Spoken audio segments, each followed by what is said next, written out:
The mitral valve is a valve within the heart that separates two very important chambers, the left ventricle and the left atrium. Blood must flow through the heart in one direction, and this valve opens and closes to ensure that happens. Left atrium, left ventricle, open, close, open, close.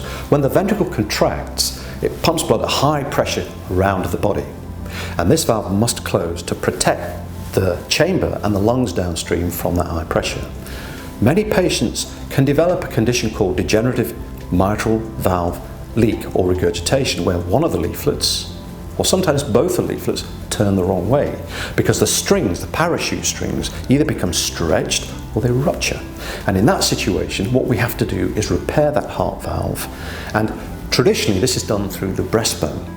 For the last 20 years, we've been performing this procedure through a small cut between the ribs on the right hand side. In a man, it'll be a small cut around the nipple, so it's hardly visible after the surgery. In a lady, it'll be just underneath the breast. Now, cosmesis is a wonderful thing, but that's not the real reason we do this. We do it because we know that this incision will heal in 7 or 8 days. It's associated with less pain, less bleeding, and less risk of major infection.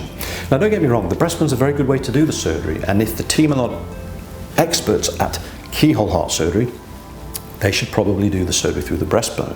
But what we know from the UK mini trial that was published very recently this year is that if we randomize patients into the breastbone group or the keyhole mitral group, then these patients at 4 weeks will recover so much more quickly than the breastbone group. And at 1 year, we see no difference in outcome. So we know that the patients who were treated through the keyhole group by experts who know how to do this, then we know they'll recover quicker at 4 weeks, able to do more than they were able to do before their heart surgery at 4 weeks, but at 1 year, there's no compromise to the surgery.